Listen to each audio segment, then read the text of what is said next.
आज से संसद का मॉनसून सत्र शुरू हो रहा है। सरकार सत्र के दौरान सदन में 8 बिल पेश करेगी। गृह मंत्री अमित शाह राज्यसभा में वंदे मातरम बिल पेश करेंगे। वहीं कांग्रेस नेता गौरव गोगोई ने कहा है कि सत्र में पेपर लीक, चढ़ावा चोरी और एथनॉल पर सरकार से जवाब मांगेंगे। आज संसद तक सीजेपी के मार्च को लेकर दिल्ली पुलिस ने कहा है कि किसी को भी संसद मार्च की इजाजत नहीं दी जाएगी। जंतर मंतर पर भारी सुरक्षा बल तैनात है। इलाके में बीएनएस की धारा 163 लागू कर दी गई। हालात को देखते हुए पटेल चौक मेट्रो बंद हो गई। कॉकरोच जनता पार्टी के संस्थापक अभिजीत दीपके ने कहा है कि भारत के इतिहास का सबसे बड़ा मार्च होने जा रहा है। संसद जाने से हमें कोई रोक नहीं सकता। उन्होंने लोगों से कहा कि जंतर मंतर पर 1 महीने तक बैठकर आपने लोकतंत्र को फिर से जिंदा कर दिया है।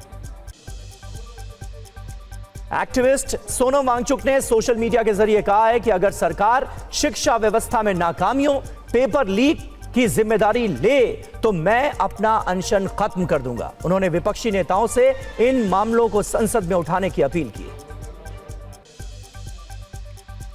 राजधानी के कई इलाकों में सुबह हल्की बारिश हुई। मौसम विभाग ने आज से 22 जुलाई तक बारिश का अनुमान जताया है। तेज हवाओं के साथ हल्की से मध्यम बारिश होने का पूर्वानुमान है। मंगलवार और बुधवार के लिए येलो अलर्ट जारी किया गया है। और चलिए अब आपको दिखाते हैं उत्तर प्रदेश की खबरें। राम मंदिर चढ़ावा चोरी मामले को लेकर आज सुप्रीम कोर्ट में सुनवाई होगी। इस मामले की जांच कर रही एसआईटी ने सुनवाई से पहले सुप्रीम कोर्ट को सील बंद लिफाफे में अपनी प्रारंभिक रिपोर्ट सौंप दी है। सीजीआई की अध्यक्षता वाली 3 जजों की बेंच इस मामले की सुनवाई करेगी। एसआईटी ने अभी फाइनल रिपोर्ट यूपी सरकार को नहीं सौंपी। चढ़ावा चोरी मामले के बीच निर्मोही अखाड़े में नया विवाद हो गया। मंदिर ट्रस्ट में निर्मोही अखाड़े की ओर से प्रतिनिधित्व करने वाले धीरेन्द्र दास को उनके पद से हटा दिया गया है। निर्मोही अखाड़े के नए सरपंच बनाए गए राजाराम डोकोर ने कहा, उनके मुताबिक तय बैठक नहीं आने पर धीरेन्द्र दास को हटाया गया है। धीरेन्द्र दास ने खुद को हटाने की खबरों का खंडन किया। लखनऊ और कानपुर की छात्रा ने नीट रिजल्ट में मार्क्स को लेकर एनटीए पर सवाल उठाए। लखनऊ की प्रतिभा द्विवेदी ने कहा, वेबसाइट और ओएमआर शीट में उनके नंबर में बहुत ज्यादा फर्क है। तो वहीं कानपुर की छात्रा आर्या सिंह ने भी एनटीए को अपने नंबर्स को लेकर मेल किया। एनटीए ने कहा कि सभी शिकायतों की जांच कर रहे हैं, कई ओएमआर शीट्स फर्जी हैं। मुजफ्फरनगर में एक मकान की छत गिरने से एक ही परिवार के 5 लोगों की मौत। मृतकों में 4 बच्चे और पिता शामिल। शुरुआती जांच में बारिश की वजह से मकान की छत गिरने की बात सामने आई है। कानपुर में बीटेक के छात्र आनंद कुमार ने फंदे से लटककर जान दे दी। आनंद कुमार ने यूपी में बीटेक में 3रा स्थान हासिल किया था। मौके से एक सुसाइड नोट मिलने की बात सामने आई है। सुसाइड नोट में नौकरी नहीं मिलने से निराशा की बात लिखी है। और आइए उत्तर प्रदेश के बाद अब देखते हैं जम्मू कश्मीर की अहम खबरें। राजौरी में लगातार हो रही तेज बारिश से बाढ़ जैसे हालात बने हुए हैं, जिससे कई निचले इलाकों में पानी भर गया है। जल भराव से आम जनजीवन प्रभावित हुआ है। प्रशासन ने लोगों से अपील की है कि वो अनावश्यक यात्रा न करें। बारिश और बाढ़ की वजह से राजौरी के साज इलाके में एक कंस्ट्रक्शन कंपनी के क्रशर और हॉट मिक्स प्लांट को भारी नुकसान पहुंचा है। अधिकारियों का कहना है कि बाढ़ के कारण करोड़ों रुपए का नुकसान हुआ है। घाटी के कई इलाकों में बाढ़ और बारिश से बड़ी तबाही हुई है। पुंछ और राजौरी में अब तक 16 से ज्यादा लोगों की मौत हो चुकी है, जबकि कई लोगों के लापता होने की खबर है। एसडीआरएफ के साथ जुटे सेना के जवान रेस्क्यू ऑपरेशन। रियासी में लगातार बारिश की वजह से रियासी जिले में चनाब नदी का जलस्तर काफी बढ़ गया है। नदी का पानी कई निचले इलाकों में बहने लगा है। बढ़े जलस्तर को देखते हुए सलाल डैम के कई गेट खोल दिए गए हैं। प्रशासन निचले इलाकों में रहने वाले लोगों से अलर्ट रहने की अपील कर रहा है। वहीं बांदीपोरा के मंगनीपोरा गांव में सुरक्षा बलों ने बड़ी आतंकी साजिश को नाकाम कर दिया। सेना की 27वीं आसाम राइफल्स और जम्मू कश्मीर पुलिस ने संयुक्त तलाशी अभियान के दौरान एक बाग से प्रेशर कुकर बरामद किया है, जिसमें 4 किलोग्राम आईईडी लगा हुआ था। मामले की जांच जारी है। और अब महाराष्ट्र की खबरें आपको दिखाते हैं। ठाणे के कल्याण में एक युवती ने अपने प्रेमी की हत्या कर दी। एक फ्लैट के बाथरूम से बोरे में बंद युवक का शव बरामद हुआ। पुलिस के मुताबिक युवक की हत्या उसकी प्रेमिका की ओर से सबूत मिटाने के लिए शव को बोरे में भर दिया गया। पुलिस ने युवती के खिलाफ हत्या का मामला दर्ज कर तफ्तीश शुरू कर दी है। साइबर पुलिस ने उस मुख्य संदिग्ध को गिरफ्तार कर लिया है जिसने सोशल मीडिया पर एआई तकनीक का इस्तेमाल कर बीजेपी नेता गिरीश महाजन की फर्जी तस्वीरें पोस्ट की थी। पुलिस ने मामले के मुख्य अभियुक्त भारत बालाजी को इंदापुर से हिरासत में लिया। अंबरनाथ से मुंबई जा रही लोकल ट्रेन के महिला डिब्बे में एक अजीबोगरीब घटना हो गई, जहां नशे में धुत एक यात्री कोच में घुस गया, जिसका वीडियो सोशल मीडिया पर वायरल हो रहा है। यात्रियों की सतर्कता के बाद अभियुक्त को पकड़कर रेलवे पुलिस के हवाले कर दिया गया। वाशिम में बिजली कटौती से परेशान गांव वालों ने बिजली ऑफिस के बाहर ही बिस्तर लगा लिया। पुलिसकर्मी भी मौके पर पहुंचे और हालात सामान्य बनाए रखने के लिए पहरा दिया गया है। लोगों का कहना है कि अगर बिजली सुचारू नहीं हुई तो उग्र प्रदर्शन करेंगे। मुंबई में देर रात से हल्की बारिश हो रही है। शहर और आसपास के इलाकों में बारिश की वजह से सड़कों पर पानी भर गया है। आईएमडी ने मुंबई और पालघर के लिए 3 घंटे का ऑरेंज अलर्ट जारी किया और साथ ही कुछ जगहों पर आंधी तूफान, बिजली गिरने की भी संभावना जताई गई। और महाराष्ट्र के बाद आइए अब नजर डालते हैं बिहार की अहम खबरों पर। बिहार विधानमंडल का 5 दिवसीय मानसून सत्र आज से शुरू हो रहा है, जो 24 जुलाई तक चलेगा। सम्राट चौधरी के नेतृत्व वाली एनडीए सरकार के इस पहले सत्र में 13 महत्वपूर्ण विधेयक पेश हो सकते हैं। विपक्षी दल भोजपुर के चर्चित भरत तिवारी एनकाउंटर मामले, बढ़ती महंगाई जैसे मुद्दों को लेकर सदन में सरकार को घेर सकते हैं। सोशल मीडिया पर बिहार पुलिस ने कड़ी निगरानी शुरू कर दी है। भड़काऊ और फर्जी पोस्ट करने वालों पर पुलिस की सख्त कार्रवाई जारी है। सोशल मीडिया की निगरानी के दौरान 692 लोगों को नोटिस दिया गया है। 475 पर एफआईआर दर्ज कर 103 लोगों को गिरफ्तार कर लिया गया है। सीतामढ़ी जिले में बागमती नदी में नाव पलटने का एक वीडियो सामने आया है। वीडियो में दिख रहा है कि नाव पर कई लोग सवार थे और अचानक नाव का संतुलन बिगड़ गया और नाव पलट गई। नाव पलटने के बाद सभी लोग नदी में जा गिरे और मदद के लिए चिल्लाने लगे। चीख पुकार मचने के बाद गांव के लोगों ने नदी में फंसे लोगों को बाहर निकाला, उनकी जान बचाई। पटना पुलिस ने भूमाफिया संजय कुमार उर्फ संतोष डॉन को गुप्त सूचना के आधार पर गिरफ्तार कर लिया है। पुलिस ने अभियुक्त को हेमजापुर गांव के पास उस समय दबोचा जब यह भागने की कोशिश कर रहा था। संतोष के पास से अवैध ऑटोमेटिक पिस्टल, 1 मैगजीन और 3 जिंदा कारतूस बरामद हुए हैं। सार्वजनिक परिवहन को बेहतर और प्रदूषण मुक्त बनाने के लिए इसी महीने 100 नई आधुनिक पीएम ई बसें बेड़े में शामिल होने जा रही हैं। पटना समेत बिहार के 6 शहरों जिसमें गया, भागलपुर, मुजफ्फरपुर, दरभंगा और पूर्णिया शामिल है, वहां पीएम ई बस सेवा के तहत 400 इलेक्ट्रिक बसें पहले से ही चलाई जा रही। जी और आज से शुरू हो रहा है संसद का मानसून सत्र। मानसून सत्र में 7 बिल पेश करने की तैयारी है। 5 नए बिल, 2 पुराने बिल लाएगी सरकार। विपक्ष कई मुद्दों पर सरकार को घेरने की कोशिश कर रहा है। नीट लीक, चढ़ावा चोरी पर हंगामे के आसार हैं, यानी शिक्षा व्यवस्था में जो खामियां हैं उसका मुद्दा पुरजोर तरीके से उठाना चाहता है ऑपोजिशन और इसके संकेत तमाम दलों की तरफ से दिए गए हैं। इसके अलावा सीजेपी का जो प्रोटेस्ट चल रहा है, सोनम वांगचुक की जो भूख हड़ताल चल रही है, ये तमाम मुद्दे माना जा रहा है कि इस सेशन में छाए रहे।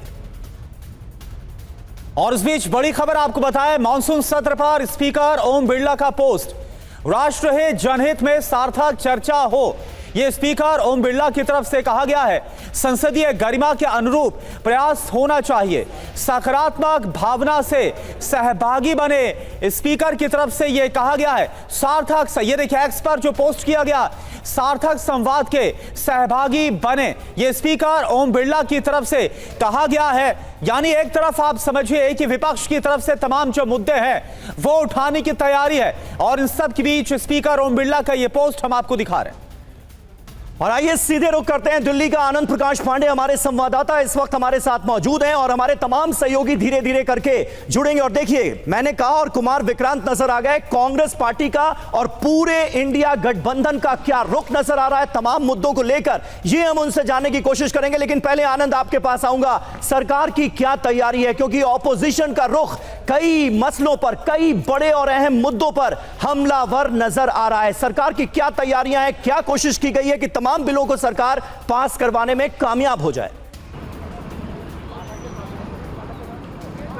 जी बिल्कुल, सरकार को पता है कि संसद के मानसून सत्र का आज पहला दिन है और विपक्ष ने तैयारी कर रखी है हंगामा करने के लिए। भले वो राम मंदिर में चंदा चोरी का मामला हो, नीट पेपर लीक का मामला हो, करप्शन का मामला हो, या सोनम वांगचुक जो धरने पे बैठे थे उनको उठाकर वहाँ से हॉस्पिटल में शिफ्ट किया गया उनके स्वास्थ्य को देखते हुए। और आज जो मार्च है संसद की तरफ, उस मामले को लेकर जंतर मंतर से लेकर संसद तक जो मार्च होगी उसको लेकर सरकार को पता है कि विपक्षी दल संसद के अंदर इस मामले को उठाएंगे।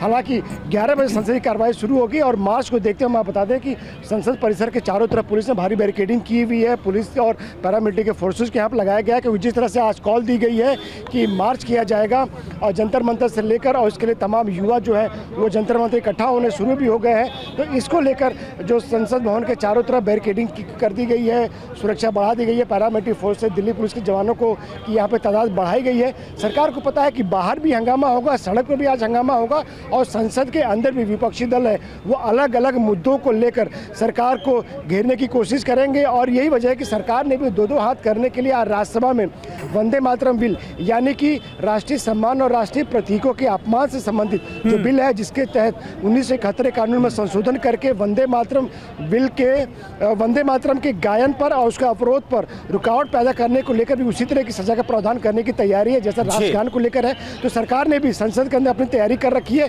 वो भी दो हाथ करने के मूड में है। लेकिन अगर दोनों तरफ के रुख का हम बात करें तो ऐसा लगता है जनगण मन की तरह जो वंदे मातरम है उसे भी कानूनी संरक्षण देने की जो कवायद है वो इस बिल के माध्यम से सरकार करने की कोशिश करी। आप बने रहिए हमारे साथ, और भी हमारे संवाददाता उनका भी हम रुख करेंगे। इस बीच बड़ी खबर आपको बताएं, सुबह 10:30 बजे कांग्रेस सांसदों की बैठक, फ्लोर लीडर्स की बैठक की जानकारी दी जाएगी।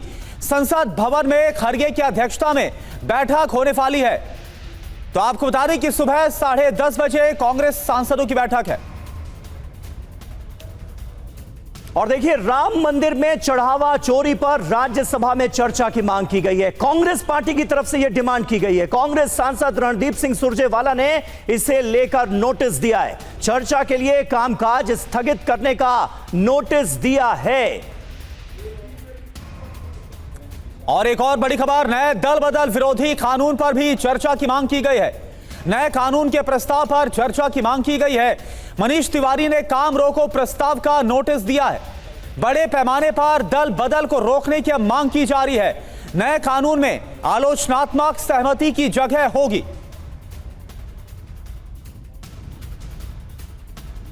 और वहीं शिक्षा व्यवस्था में जो अनियमितताएं हैं उनमें सुधार हो, ये ऑपोजिशन डिमांड कर रहा है। नीट पेपर लीक पर भी चर्चा की मांग की गई है। कांग्रेस सांसद मणिक्कम टैगोर ने इसे लेकर नोटिस दिया है। पेपर लीक पर चर्चा के लिए स्थगन प्रस्ताव का नोटिस दिया गया है। तो देखिए, यह मुद्दा बड़ा अहम मुद्दा है क्योंकि इसी मुद्दे को लेकर सीजेपी का कॉकरोच जनता पार्टी का आज संसद मार्च भी बुलाया गया है। लगातार डिमांड की जा रही है शिक्षा मंत्री धर्मेंद्र प्रधान के इस्तीफे की, और वो तमाम स्टूडेंट्स जिन्होंने खुदकुशी कर ली नीट पेपर लीक मामले के चलते, उनको मुआवजा दिया जाए। ये दो डिमांड्स उनकी हैं और कांग्रेस पार्टी की तरफ से नोटिस दिया गया है मणिक्कम टैगोर की तरफ से। Till now, I don't know what will be the decision of the parliamentary party. After that, you will all be available for them. Sir, monsoon session start from today, so what is your? बारिश हो रही है, बादल गरज रहे। तो professor Ram Gopal Yadav को आपने सुना। समाजवादी पार्टी का क्या रुख होता है, खास करके कल हमने देखा था ऑल पार्टी मीटिंग के दौरान परिसीमन बिल को लेकर बड़ा कड़ा रुख नजर आया था धर्मेंद्र यादव जब बयान दे रहे थे। कुमार विक्रांत हमारे साथ मौजूद हैं। कुमार, विपक्ष की क्या तैयारी नजर आ रही है और कौन सा वो सबसे बड़ा मुद्दा आपको नजर आ रहा है जिस पर सबसे ज्यादा इंडिया ब्लॉक की पार्टियों का जोर रहने वाला है?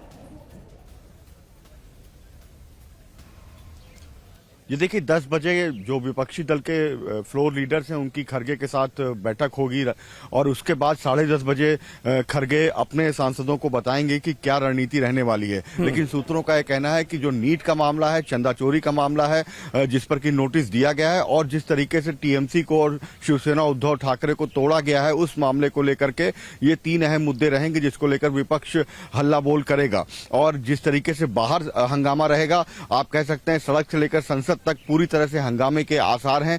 और अहम बात यह है कि जहां तक वंदे मातरम बिल की बात है तो कांग्रेस सैद्धांतिक रूप से इसके पक्ष में। उसका कहना 1896 में पहली बार वंदे मातरम कांग्रेस के अधिवेशन में ही गाया गया था, लेकिन उसके एक स्टैंजा को जिसमें मूर्ति पूजन की बात है वो एक समुदाय को ठीक नहीं लगा, जिसके चलते नेहरू ने जब बात करी तो रविन्द्रनाथ टैगोर और सुभाष चंद्र बोस इन सब ने मिलकर फैसला किया कि एक ही स्टैंजा लिया जाए। तो सरकार पर यह आरोप जरूर लगाया जाएगा कि आप जानबूझकर सामाजिक अस्थिरता के लिए इस तरह की बातें लेकर के आ रहे हैं, जबकि वंदे मातरम हमारे दिलों में है। तो ये अहम मुद्दे रहने वाले हैं और निश्चित तौर पर मानसून सत्र में जितने बादल गरजेंगे उतनी ही आपको यहाँ पर हंगामा और गर्जन सुनाई देगी नेताओं की, और सड़क से लेकर संसद तक। बिल्कुल बिल्कुल, यानी कुल मिलाकर जो विपक्ष है उसकी तरफ से तैयारियां पूरी हैं। और जो कल सांकेतिक वॉकआउट भी देखा गया था सर्वदलीय बैठक से, वहां पर संकेत भी मिल गए थे कि क्या विपक्ष की तैयारियां हैं। एक और बड़ी खबर का रुख कर रहे हैं, आज संसद में पेश होंगे दो अहम बिल। ये बड़ी खबर आपको बता रहे, वंदे मातरम बिल राज्यसभा में पेश होगा, गृहमंत्री अमित शाह पेश करेंगे वंदे मातरम बिल। आज लोकसभा में सुप्रीम कोर्ट संशोधन बिल पेश किया जाएगा। सुप्रीम कोर्ट में जजों की संख्या बढ़ाने वाला यह बिल है। जजों की संख्या 33 से बढ़ाकर 37 करने की जो कोशिश है वो इस बिल के जरिए हो रही है। और अब आपको सबसे अहम जानकारी देने जा रहे हैं कि मॉनसून सत्र में 7 बिल सरकार पेश करेगी, इन्हें पास करवाने की कोशिश करेगी। ये बिल कौन कौन से हैं? फॉरेन कंट्रीब्यूशन रेगुलेशन संशोधन बिल, बहस के लिए 4 घंटे का वक्त इसके लिए दिया गया है। दूसरा है राष्ट्रीय सम्मान अपमान निवारण अधिनियम, जिसे शॉर्ट में लोग वंदे मातरम बिल कह रहे हैं कि वंदे मातरम बिल पास करवाना चाहती है सरकार। बहस के लिए 4 घंटे का वक्त इसके लिए मुकर्रर किया गया है। यानी जनगण मन को जो संवैधानिक तौर पर सम्मान मिला हुआ है वही अब हमारे राष्ट्रीय गीत वंदे मातरम को मिलेगा। किसी ने अपमान किया तो 3 साल की सजा का प्रावधान है। तीसरा, विकसित भारत शिक्षा अधिष्ठान विधेयक, इसके लिए 4 घंटे का वक्त रखा गया है। चौथा है इनकम टैक्स संशोधन विधेयक, इसके लिए भी 4 घंटे का वक्त रखा गया है। पांचवा जो बिल है वो बड़ा अहम है, क्योंकि लंबे समय से यह बात हो रही है कि जजों की संख्या सुप्रीम कोर्ट में बढ़ाई जाए। सुप्रीम कोर्ट संशोधन विधेयक लेकर आ रही है सरकार, इस पर भी बहस के लिए 4 घंटे का वक्त मुकर्रर किया गया है। छठा है जन्म एवं मृत्यु पंजीकरण संशोधन विधेयक, इस पर भी 4 घंटे तक बहस होगी। सातवां micro small and medium enterprises विधेयक, इस पर 5 घंटे का वक्त मुकर्रर किया गया है बहस के लिए। तो ये 7 बिल मॉनसून सत्र में आने वाले हैं। बिल्कुल, और जिस वंदे मातरम बिल का भी जिक्र किया गया, यानी राष्ट्रीय सम्मान अपमान निवारण संशोधन अधिनियम 2026, इसके बारे में आपको बताना चाहेंगे। दरअसल इसके तहत वंदे मातरम से यह जुड़ा हुआ बिल है और राष्ट्रगान जो जनगण मन की तरह सम्मान करना जरूरी होगा, जो कानूनी संरक्षण है वो दिया जाएगा और अपमान करने पर इसे अपराध माना जाएगा। राष्ट्रीय गीत का अपमान करना अपराध होगा, अपमान करने पर 3 साल की सजा और जुर्माना लगाया जाएगा। इसका जो प्रावधान है वो किया गया है। जी हां, और देखिए इस बीच कांग्रेस सांसद पवन खेड़ा का बयान आया है, लोकतंत्र की हत्या कर रही है बीजेपी, पार्टियों को तोड़ा जा रहा है, इतिहास में ऐसा इससे पहले कभी नहीं हुआ, ये कह रहे हैं कांग्रेस पार्टी के राज्यसभा सांसद पवन खेड़ा। कार्यकर्ताओं की जो ओरिजिनल शर्त थी धर्मेंद्र प्रधान के इस्तीफे की, शायद वो भी इन 3 में शामिल होगी।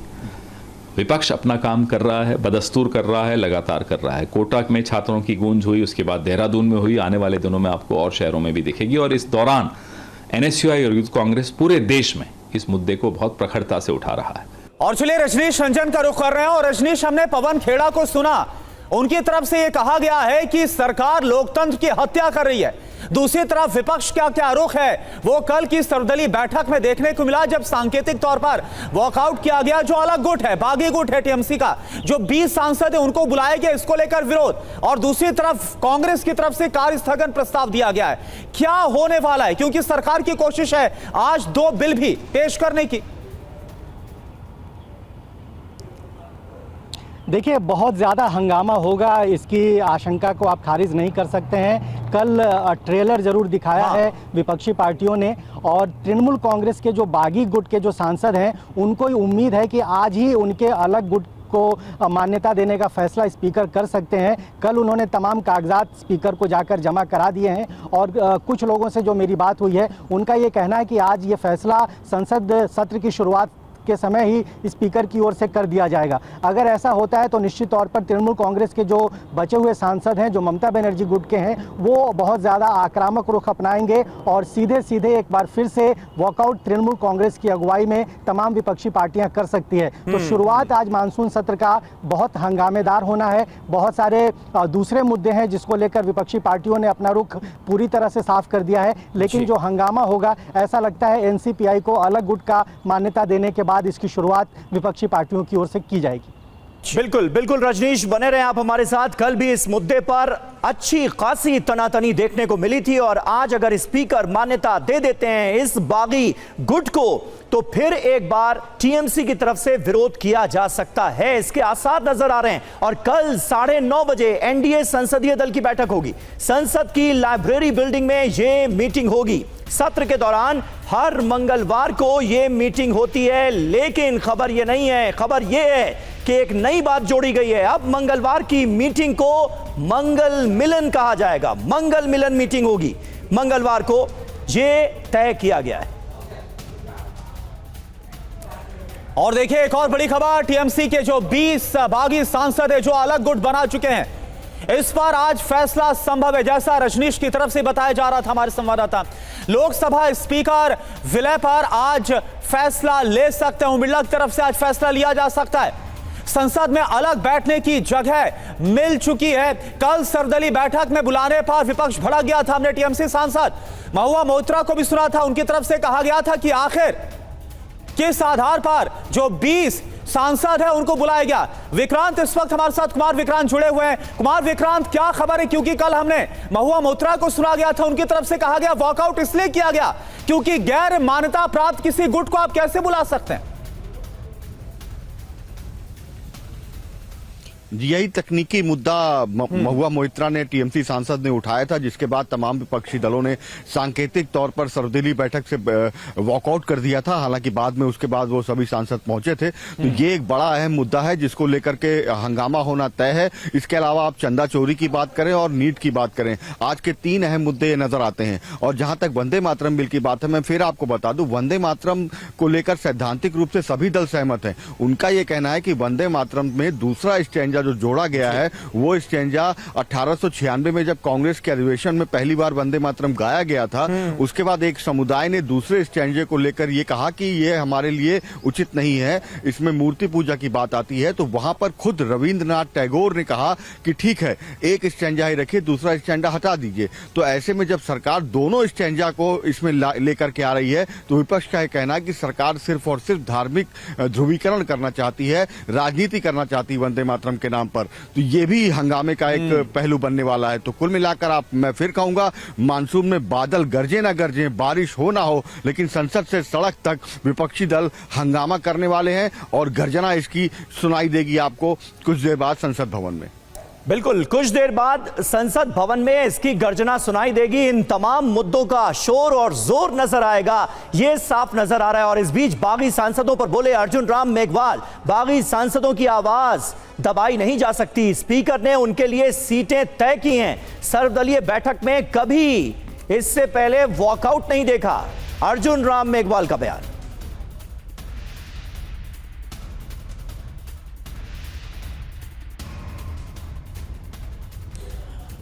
तो आज से शुरू हो रहे मानसून सत्र के काफी हंगामेदार होने के आसार हैं।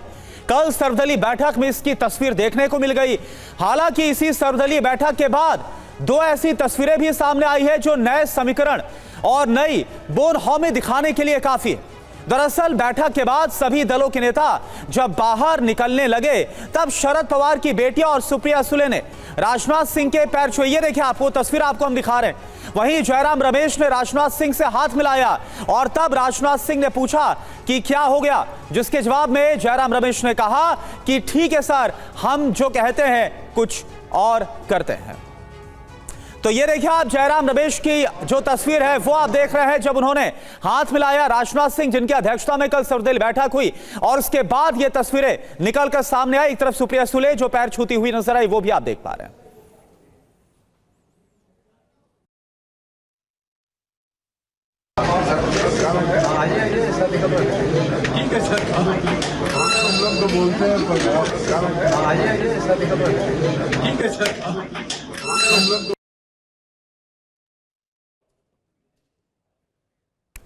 तो मॉनसून सत्र में जहां सरकार संसद ठीक से चलने देने की अपील कर रही है, वहीं विपक्ष अपने कई मुद्दों को उठाने की बात कर रहा है और कई अहम मुद्दे हैं जिन पर ऑपोजिशन की तरफ से दिया गया है जोर। ऑल पॉलिटिकल पार्टीज के नेताओं को आग्रह करता हूं कि उनके पॉइंट को हमने नोट किया है और इस संसद सत्र में जो बिल सरकार लेके आएंगे उसको सार्थक चर्चा के द्वारा सब सहयोग करें, अपना मत रखें और पारित करें। इन विषयों से अगर सरकार भागेगी तो नुकसान उन्हीं का ही होगा। देश की नज़र सरकार पे है कि क्या वो अयोध्या, क्या वो एथेनॉल, क्या वो छात्र, क्या वो किसान, क्या वो मणिपुर के विषयों पर अपनी बात रखेगी। अगर पूर्व की तरह इन विषयों से सरकार भागेगी तो नुकसान उनका होने वाला है। और इस बीच कॉकरोच जनता पार्टी के मार्च को लेकर बड़ी खबर आपको बताएं। कॉकरोच जनता पार्टी के मार्च पर दिल्ली पुलिस का बयान आया है। किसी भी मार्च की अनुमति नहीं दी गई है, यह पुलिस की तरफ से क्लैरिफाई किया गया है। प्रदर्शनकारियों को केरल भवन पर ही रोक दिया जाएगा, बैरिकेडिंग के आगे जाने की अनुमति नहीं है। पुलिस की तरफ से यह कहा गया है एहतियात के तौर पर पटेल चौक मेट्रो स्टेशन को बंद किया गया है। तो पुलिस का यह वक्तव्य, यह बयान सामने आया कि ना तो इजाजत मांगी गई और ना ही कोई इजाजत दी गई है। ये देखिए, आप तस्वीरें भी आपको दिखा रहे हैं। इससे पहले आज सुबह खबर यह भी आई कि जो बैरिकेडिंग है उसको तोड़ने की कोशिश की गई, हालांकि बाद में जो हालात है उनको सामान्य करने की कोशिश की गई है। पैरामिलिट्री फोर्सेस, आरएएफ, पुलिस की भारी तैनाती की गई है संसद मार्च को रोकने के लिए। चलो संसद नाम से जो कॉकरोच जनता पार्टी है उसकी तरफ से ऐलान किया गया था कि संसद तक मार्च किया जाएगा और इसमें यह तय किया जाएगा। लगातार जो कॉकरोच जनता पार्टी है वो नीट पेपर लीक को लेकर शिक्षा मंत्री धर्मेंद्र प्रधान के इस्तीफे की मांग कर रही है और वो चाहती है कि सरकार इसकी जिम्मेदारी ले, शिक्षा व्यवस्था में सुधार हो, इसकी जवाबदेही को तय किया जाए। 3 तस्वीरें इस वक्त आपको हम दिखा रहे हैं।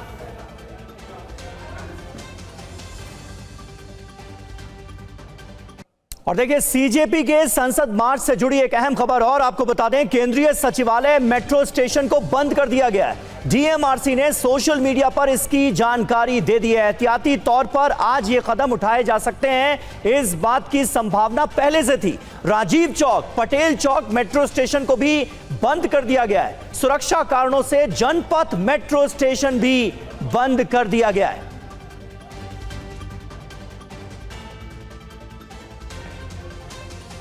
तो देखिए, ये अपने आप में महत्वपूर्ण खबर है क्योंकि दिल्ली पुलिस की तरफ से तमाम तरह के एहतियाती कदम उठाए जा रहे हैं ताकि सीजेपी के मार्च में ज्यादा से ज्यादा लोग जमा ना हो पाए।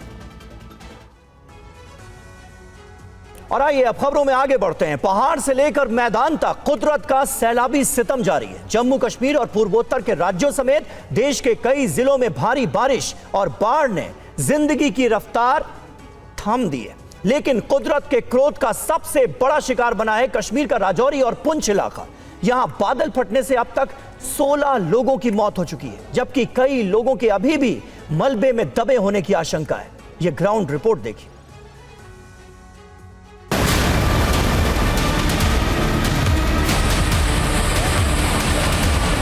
सब नुकसान हो गया, सब कुछ खत्म हो गया, कुछ नहीं बस ये कपड़े बचे हैं, तन पे सब कुछ बैठ गया, वो सब कुछ रुट गया, कुछ भी नहीं बचा। कपड़े रुट गए, सारे बेडशीट सब रुट गया, कुछ नहीं बचा, खाली एक ये तन पे गिले कपड़े बचे हैं। पुंछ और राजौरी में कुदरत का रौद्र रूप देखने को मिला। मूसलाधार बारिश और बाढ़ ने पल भर में बस्तियां उजाड़ दी, सब कुछ बर्बाद हो गया। यही नहीं, हाहाकारी सैलाब ने कई जिंदगियों को निकल लिया। बादल फटने की घटना के बाद पुंछ इलाके में भारी तबाही देखने को मिली। पुंछ में जहां बादल फटा, वहीं राजौरी और बाकी इलाकों में तेज बारिश का कहर देखने को मिला। ये सड़क जो है, ये कनेक्टिविटी सड़क थी, लेकिन सड़क बादल फटने के बाद जो बड़े बड़े पत्थर आए हैं, ये पूरी तरीके से सड़क जो है यहाँ से डैमेज हो चुकी है। और उसके बाद अगर आप देखेंगे, ये पुल एक टेम्परेरी बना हुआ था, इस टेम्परेरी पुल को भी बाढ़ के पानी ने किस तरीके से तहस नहस कर दिया। अब लोग जो हैं वो इसी तरीके से पैदल इस रास्ते खतरनाक रास्ते को पार कर कर इस उफनते हुए नाले को पार करने के लिए मजबूर हैं। करीब 6 किलोमीटर का पैदल सफर करके TV9 की टीम पुंछ के उस मल्हार गांव में पहुंची, जहां बादल फटने के बाद तबाही बरपी थी। इसी मलबे के अंदर 8 लोगों के शव जो हैं वो इसी मलबे के अंदर दफन हैं और 8 में से अभी सिर्फ 3 लोगों के शव जो हैं वो बरामद किए जा चुके हैं। राजौरी में आए फ्लैश फ्लड की वजह से कई लोग तेज सैलाब के बीच फंस गए। सेना, पुलिस और SDRF की टीम ने मिलकर रेस्क्यू ऑपरेशन चलाया और 5 बच्चों समेत 11 लोगों को बचाया गया। सिर्फ जम्मू कश्मीर ही नहीं बल्कि असम में भी बारिश और सैलाब के सितम ने लोगों की जिंदगियों पर ब्रेक लगा दिया। ऊपरी असम में भारी बारिश की वजह से कई इलाकों में बाढ़ जैसे हालात बन गए। जोरहाट में बोगदोई नदी का तटबंध टूटने के कगार पर है। बड़ी गांव से सामने आई इन तस्वीरों से आप हालात का अंदाजा लगा सकते हैं, जहां सैलाब का रौद्र रूप देखने को मिल रहा है। कई इलाके जलमग्न हो चुके हैं। हालांकि SDRF की कई टीमों को यहां राहत और बचाव कार्यों में लगाया गया है। बर्बादी की बारिश ने राजधानी गुवाहाटी को भी प्रभावित किया है। कई जगहों पर लैंडस्लाइड की घटना हुई। खारघुली में लैंडस्लाइड के बाद सड़क पर आए मलबे से यातायात कई घंटों तक ठप रहा। गुवाहाटी, शिवसागर, चराईदेव और जोरहाट में बिगड़े हालात को देखते हुए CM हिमंता ने सेना से भी मदद मांगी है।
यूपी के कुछ जिले और उत्तर बंगाल में तेज आंधी और बारिश हो सकती है। Bureau report, TV9 Bharatvarsh. Spain ने फीफा वर्ल्ड कप पर कब्जा जमा लिया है। देर रात हुए फाइनल मैच में स्पेन ने अर्जेंटीना को 1-0 से हराकर फीफा वर्ल्ड कप अपने नाम किया। फाइनल मैच के हीरो साबित हुए स्पेन के फर्रान टोरेस के सामने अर्जेंटीना के स्टार खिलाड़ी लियोनेल मेसी का जादू नहीं चल पाया। फर्रान टोरेस के 106वें मिनट में किए गए गोल की मदद से स्पेन फीफा विश्व कप जीतने में कामयाब रहा है। फुटबॉल पर कंट्रोल और अटैक के मामले में स्पेन ने पूरे मैच में दबदबा बनाए रखा। एक्स्ट्रा टाइम में 15 मिनट के दूसरे हाफ के शुरुआती मिनट में ही फर्रान टोरेस ने बॉक्स के भीतर हवा में आई गेंद को बाएं पैर से नियंत्रण में लेकर शॉट लगाया और अर्जेंटीना के गोलकीपर उसे रोक नहीं सके। एंजो फर्नांडिस को स्टॉपेज टाइम के दूसरे हाफ में दूसरा पीला कार्ड दिखाया गया, जिससे अर्जेंटीना को 10 खिलाड़ियों के साथ ही खेलना पड़ा। स्पेन ने निर्धारित समय में 15 शॉट लगाए, लेकिन अर्जेंटीना एक भी नहीं लगा सकी। स्पेन को 9 और अर्जेंटीना को सिर्फ 1 कॉर्नर मिला। इस जीत के साथ ही स्पेन ने 16 साल के बाद खिताब पर दोबारा से कब्जा जमाया है। और स्पेन के फर्रान टोरेस विश्व कप फाइनल के हीरो साबित हुए, तो वहीं अर्जेंटीना के लियोनेल मेसी का जलवा फीका साबित हुआ। स्पेन ने मेसी की ऐसी घेराबंदी की कि वो कुछ भी कर नहीं सके। स्पेन के मैच जीतने के बाद मेसी के आंखों में आंसू नजर आ रहे थे। मेसी स्टेडियम में ही रुआंसे हो गए। और ये देखिए फीफा वर्ल्ड कप का जादू कैसे फुटबॉल फैंस पर छाया रहा। भारत में भी ये 6 तस्वीरें इसकी गवाही दे रही हैं। दिल्ली, मुंबई, तिरुवनंतपुरम, कोलकाता, बेंगलुरु और गुवाहाटी में फुटबॉल फैंस का जोश चरम पर रहा।